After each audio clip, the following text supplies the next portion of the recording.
오늘 첫 시간 성숙한 그리스도인의 ABC에서 첫 번째 배교에 대해서 배웁니다. 우리 선교사님께서 영어로 한번 읽어주시겠어요? 배교, apostasy, apostasy. apostasy. 좋습니다. 이게 그리스 말에서 왔죠? 그릭에서 온 거죠? 오늘 그렇게 볼 수가 있겠습니다. 자, 우리 다른 많은 용어들처럼 삼위일체나 뭐 휴거 이런 것도 같은 의미입니다. 그래서 우리의 이 성경책에는 나오지 않는 용어예요. 단어예요. 이 배교라는 단어가 우리가 성경에서 찾을 수는 없지만 그 가르침을 성경 안에서는 우리가 찾을 수 있죠. 배교도 마찬가지입니다. 자, 이 배교라는 말의 어원이 이제 그리스어라고 되어 있습니다. 여기 보시면 그리스어 아포스타시아라고 우리 그리스 단어에서 찾아볼 수 있습니다. 그래서 여기 그림 보시면 떨어져 나가는 거예요. 같이 붙어 있다가 떨어져 나가는 겁니다. 이런 의미가 바로 아포스타시아라는 뜻이고요. 이제 어떤 모임에 탈퇴하는 거를 또 아포스타시아, 또 반역하는 의미도 같이 들어 있습니다. 그냥 같이 있다가 함께 있다가 떨어져 나가는 거죠. 떨어져 나가는 거. 이것이 이제 우리 배교라는 단어로 또 전달이 돼서 우리에게 좀 사용되고 있습니다. 특별히 마태복음 19장 7절에 보면 우리 이혼이란 말에서 이 단어가 여기서 파생돼서 나왔어요. 그래서 아포스타션입니다. 자, 그래서 이 단어가 또 나오는 곳이 사도행전 21장 21절이에요. 우리 한번 가서 한번 찾아볼까요? 그들이 너에 대해 곧 내가 이방인들 가운데 있는 모든 유대인들에게 모세를 버리라고 가르치며 말하기를 자기 자녀들에게 할례를 주거나 관례들을 따라 걷지 말라고 한다는 것을 전해 들었느니라. 여기 보니까 모세를 버리라라는 가르침. 뭐 그런 말은 아닌데 이제 유대인들이 오해한 거죠. 바울이 복음을 전했는데 그 복음을 정말 오해하고 잘못 받아들인 유대인들의 말입니다. 그러니까 모세를 버리라. 그 버리라는 말, 저버리라는 말에 거기가 이제 아포스타시아의 그 단어가 와서 우리 여기 성경에 쓰였던 겁니다. 자, 그러므로 이제 배교라는 말은 의도적인 거절을 뜻합니다. 의도적으로 거절하고 부인하고 거부하는 거라고 우리는 정의할 수 있겠습니다.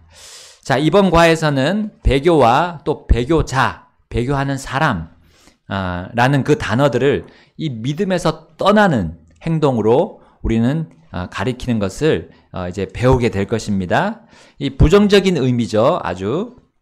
자, 그래서 여기 보시면 우리는 영적인 배교와 도덕의 추락으로 가득한 시대에 살고 있다고 했습니다. 그렇죠? 우리 영적인 배교를 보고 있습니다.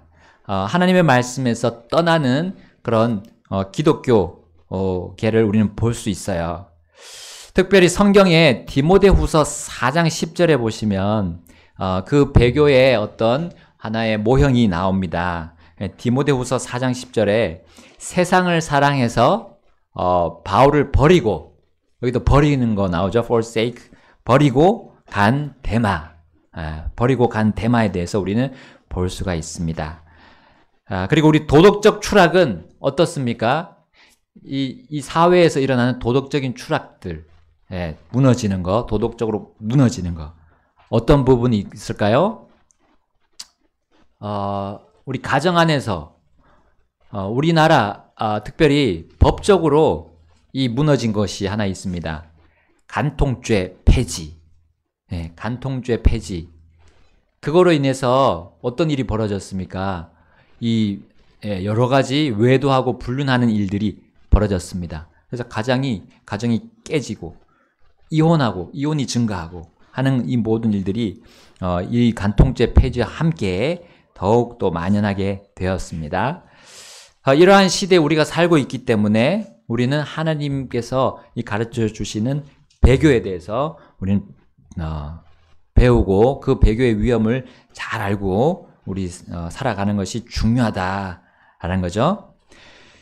자, 우리 불신과 오류의 범주 안에서 이제 배교를 한번 살펴보겠습니다. 불신과 오류의 범주라고 했습니다. 자, 먼저 이제 신약 성경에서 말씀하시는 다양한 형태의 불신과 믿음에서 떠나는 모습, 요거를 생각해 보는 것이 중요합니다.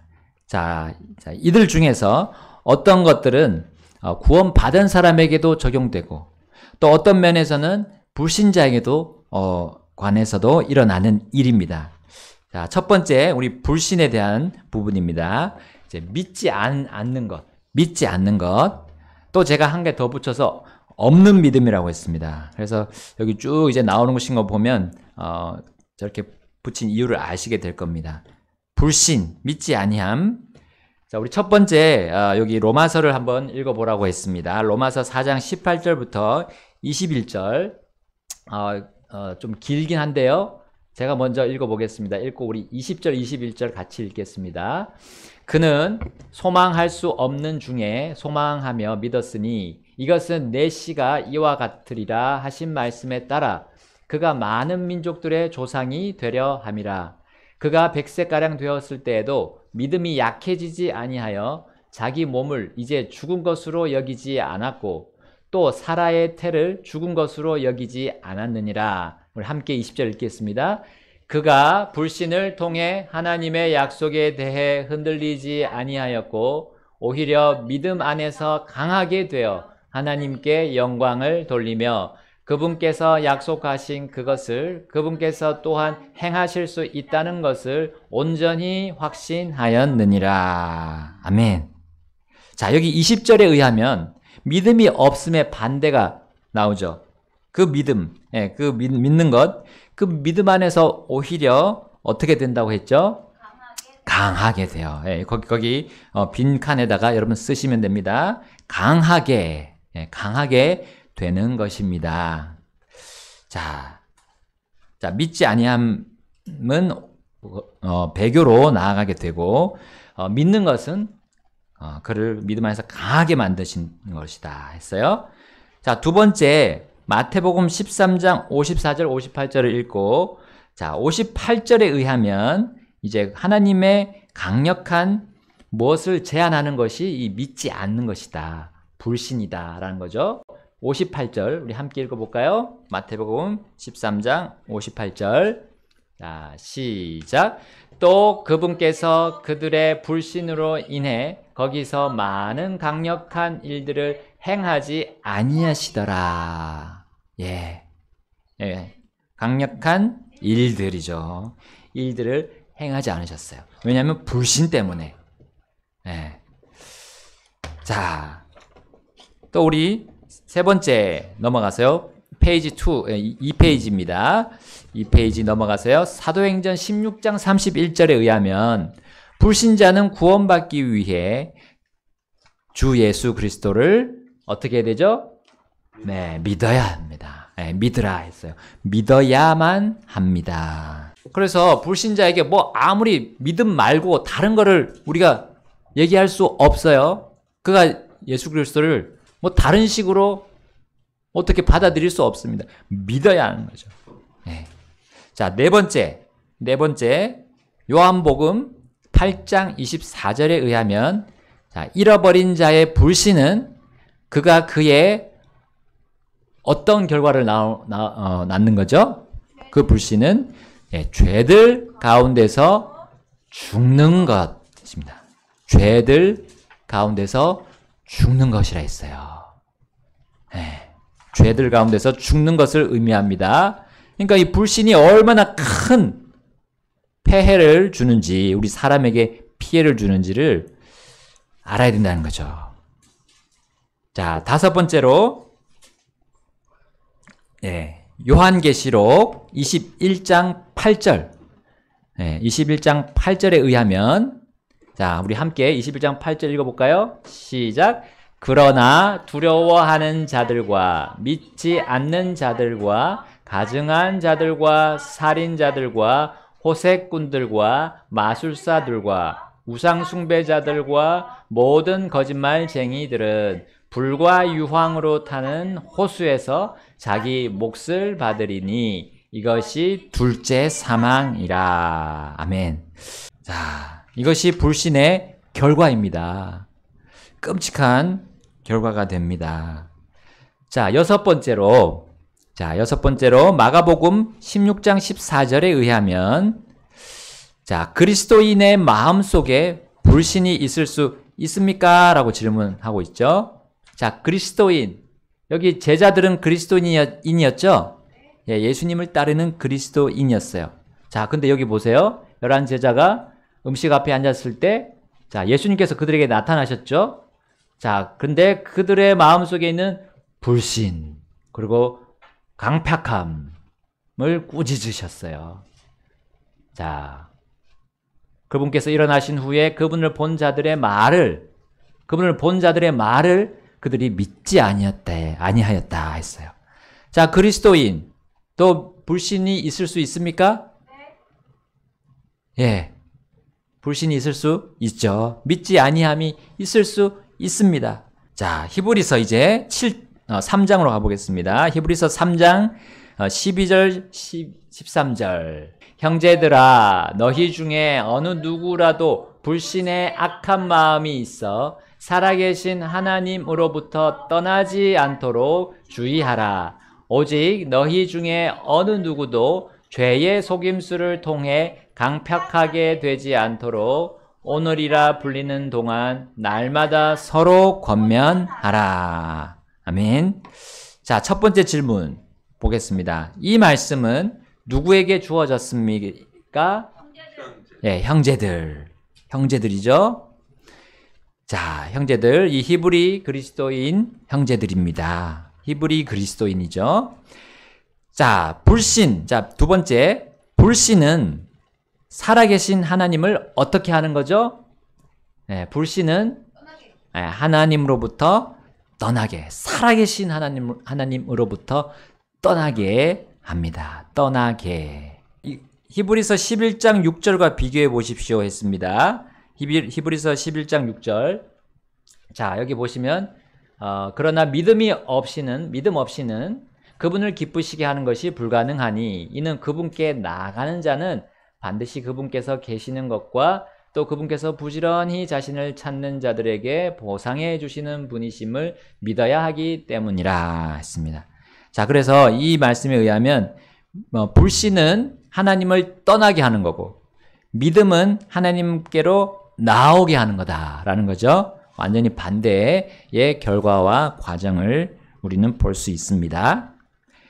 자, 이제 또 불신은 어떤 결과를 가져옵니까? 아까 우리 13절 다시 돌아가서 히브리서 3장 13절에 저기 빨간색으로 표시가 안 돼 있는데 뭐를 통해 강팍하게 된다 했죠? 죄의 속임수를 통해 그 불신이 우리 마음을 강팍하게 만든다고 히브리서 3장 13절에 말씀하고 있습니다. 자, 마지막 D번, 불신을 피하는 한 가지 방법이 여기 또 나옵니다. 그 불신을 피할 수 있는 한 가지 방법. 자, 뭐죠? 우리가 날마다 서로 권면하는 것이다. 권면. 자, 그래서 우리 히브리 그리스도인들에게 해주시는 하나님 말씀이잖아요. 히브리 그리스도인들이 하나님께서 주신 믿음에서 조금씩 이게 떠나려고 하는 그런 상황이 있었습니다. 왜냐하면 고난이 심했잖아요. 고난이 계속해서 왔기 때문에 떠나고자 하는 그런 마음이 많이 들었어요. 그래서 너희가 그렇게 믿음에서 떠나지 않도록 서로 권면하라 했어요. 서로 권면하라. 예. 권면할 때 뭐 어떻게 권면할까요? 그리스도인들이 서로 권면해서 떠나지 않으려면 어떻게 해야 될까요? 믿음에서 떠나지 않으려면? 하나님 말씀을 붙들고. 예. 아멘. 맞습니다. 하나님 말씀 붙드는데 그걸 어떻게 해야 될까요? 하나님 말씀으로, 말씀을 기준으로 전부 다 우리가 같이 교제하고, 맞습니다. 또 간증도 하고, 또 서로 세워주고, 또 그의 어려움들도 들어주고.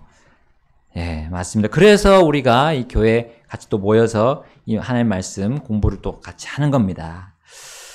자, 8번째. 마가복음 9장 24절을 보십시오. 우리 안에서 불신을 발견할 때, 우리의 기도는 어떤 기도가 되어야 됩니까? 자, 여기 한 아이의 아버지, 이제 병이 난 아이의 아버지가 예수님께 와서 우리 아이 좀 고쳐주십시오 하면서 나와서 예수님께 구했어요.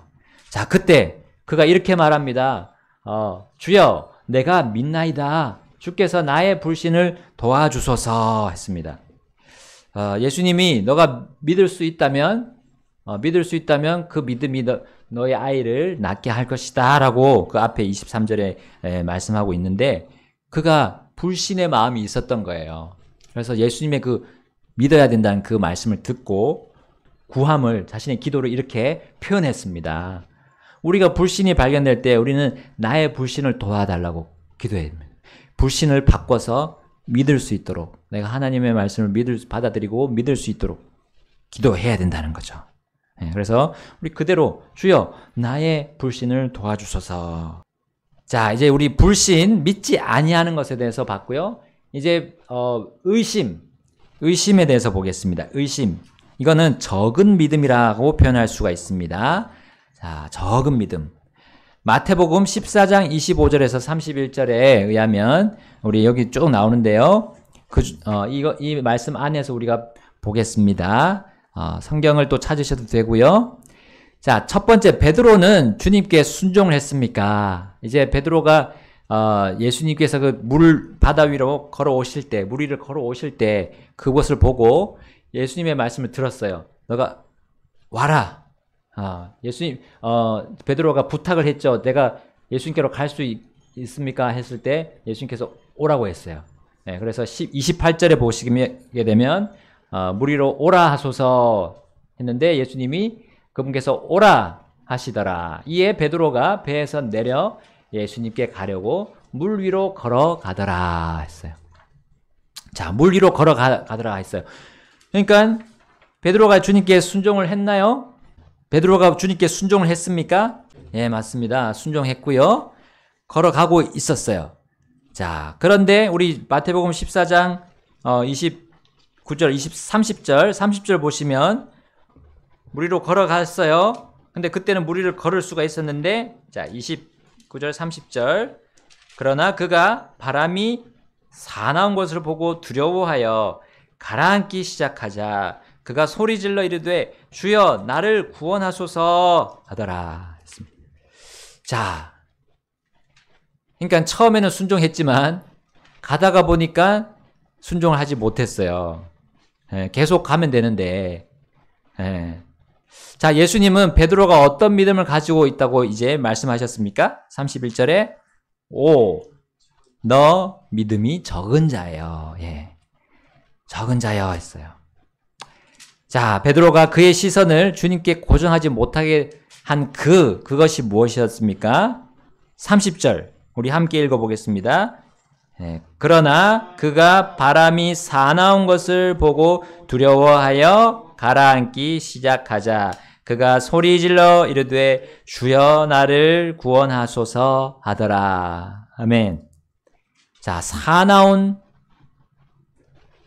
바람이었습니다. 그렇죠? 사나운 바람이 그의 시선에서 들어왔을 때 그가 주님께 고정하지 못했어요. 자, 여러분의 삶에서 그 믿음이 적어지게 하는 사나운 바람이 있을까요? 여러분의 삶에서 내가 하나님께 고정하지 못하는, 시선을 고정하지 못하는 하게 하는 그 사나운 바람. 구체적으로 말씀해 보세요. 적은 믿음을 갖게 하는, 불신까지는 아니지만 믿음이 약해지고 적어지게 하는, 하나님께 대한 확신이 좀 이렇게 사라지는 하는 거 뭐가 있을까요? 진짜 그 믿음이 거기서 드러나잖아요. 우리가 정말 고통과 고난, 진짜 이게 생명을 해할 수 있는 그런 것이 왔을 때 어떻게 우리 시선이, 눈이 어디로 가는가. 네. 우리 일상의 삶에서도 저는 또 이제 그렇게 생각합니다. 일상의 삶에서도, 우리의 마음이 정말 고통스러울 때, 우리의 육체, 피지컬보다 마음, 마인드가 정말 힘들 때가, 진짜 쉽지 않더라고요. 제 개인적으로. 그러니까 내 믿음이 정말 약해지고, 이 베드로의 모습을 이해할 수 있는 그런 때가 있더라고요. 그러나 우리의 시선은 다시 믿음이 아주 없는 건 아니니까요. 완전히 없는 건 아니니까 우리가 하나님의 말씀 안에서 또 우리 서로 같이 이렇게 권면하면서 다시 고정을 시키는 거죠. 하나님께 고정을 해서 일어나는 겁니다. 하여튼 사람마다 다 상황이 다를 겁니다. 다르지만 원리는 또 같은 거니까요. 하나님께서 우리에게 주시는 원리, 믿음을 다시 갖게 하는, 다시 회복되는 그 원리는 같습니다. 자, 이제 우리 누가복음 12장 요까지만 보고 마치겠습니다. 자, 우리 누가복음 12장 가서 보겠는데요. 자, 이것은 우리 마태복음 6장에 있는 것과 거의 비슷한데요. 조금 다릅니다. 그래서 강조하는 부분이 다릅니다. 자, 22절 우리가 이 일상생활에서 구하는 것들, 의식주의 문제입니다. 여기는 의식주의 문제. 자, 30절 우리 한번 읽어보겠습니다. 30절 시작. 이는 이 모든 것들은 세상 민족들이 구하는 것이요 너희 아버지께서는 이런 것들이 너희에게 필요한 것을 아시기 때문이라. 아멘. 자, 여기서 이 제자들로 하여금 주님을 의심하게 한 것은 이 모든 무엇들에 대한 걱정이었죠? 그들의 걱정이었죠? 이 모든 것들은 이라고 했네요. 이 모든 것들. 이 모든 것들은 세상 민족들이 구하는 것이다 했습니다. 그래서 그 앞에 보시면 이제 무엇을 먹을까, 무엇을 마실까, 그걸 구하지 말라. 우리 의식주에 대한 것입니다. 그러니까 하나님은 우리의 그 참새, 우리 작은 새 한 마리도 먹이시는 분이시고, 여기 보시니까 여기는 또 까마귀라고 나왔어요. 까마귀도 하나님이 먹이신다. 그리고 백합화도 하나님께서 입히신다. 그러니까 너희가 그것들보다 더 낫지 않냐. 그러니까 너희가 뭘 먹을까? 이게 염려하지 말라. 염려하지 말라. 라는 겁니다. 그래서 이 모든 것들, 의식주, 이 모든 것들을 걱정하지 말라. 걱정하게 되면 무슨 일이 벌어지냐면 우리의 믿음이 적어진다. 약해지고요. 그래서 이 의식주가 하나의 사나운 바람, 그 베드로가 봤던 사나운 바람, 그것이라고 우리 이 예를 보여주고 있는 것입니다. 네. 우리의 부족한 것들은 있을 수 있지만 그 부족함이 우리의 믿음을 적어지게 하지 않도록 어떻게 해라? 이제 31절 함께 읽겠습니다. 31절 답이 있습니다. 자, 31절 읽겠습니다. 시작. 오직 너희는 하나님의 왕국을 구하라. 그리하면 이 모든 것이 너희에게 더해지리라. 아멘. 예수님이 약속해 주셨어요. 하나님의 왕국을 구하라. 너희가 의식주를 구하려고 애쓰지 말고 그 대신 하나님의 왕국을 구하라 했어요. 자, 여기 왕국이라고 했습니다. 왕국. 이게 어떤 의미가 있냐면 내가 내 삶의 왕이 되면 안 된다는 거죠. 내가 내 삶의 주인이 되면 안 된다는 겁니다. 내 삶의 경영자가 되면 안 되고 하나님께서 나를 다스리시도록 내가 내어드리는 겁니다.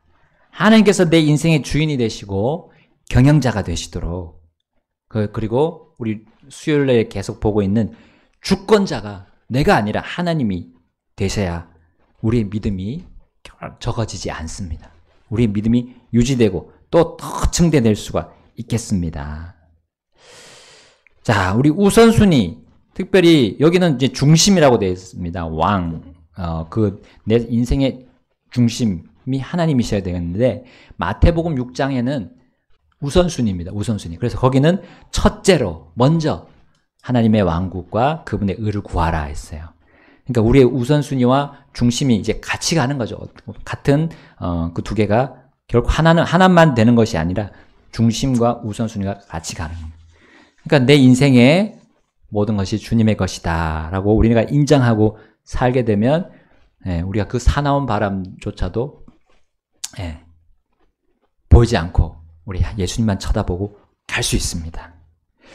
어떤 문제가 있든 막 정말 죽음의 칼이 목에 들어와도 우리의 생각이 하나님의 왕국을 구한다 그러면 우리 할 수 있을 거예요. 우리 그냥 순교 당할 수 있습니다. 그리고 우리의 마음의 아픔 그거조차도 내가 주인이 아니고 하나님이 주인이 되시면 내 삶의 주인이 되시면 우리 이길 수 있습니다. 그 어떤 문제더라도. 자, 오늘 주님께서 그것을 알려주시기 위해서 이 말씀을 주셨습니다. 자, 우리 다음 주일에는 로마서 14장 부분 이제 또 넘어가서 적은 믿음에 대해서 또 계속 살펴보겠습니다. 이 모든 것들이 배교로 나간다는 거죠. 불신, 적은 믿음, 이 모든 것들이 계속 그냥 그대로 둔다 그러면 반드시 배교한다는 겁니다. 하나님 안에서 떨어져 나가든지 또 하나님께서 계속 그를 회개할 수 있도록 계속 주는데 불신자들이 결국은 떨어져 나가서 멸망으로 향한다는 오늘 이 말씀을 주셨습니다. 자, 우리 함께 이 시간 기도하고 마치고 또 혹시 질문 있으시면 질문해 주시기 바랍니다. 기도하시겠습니다.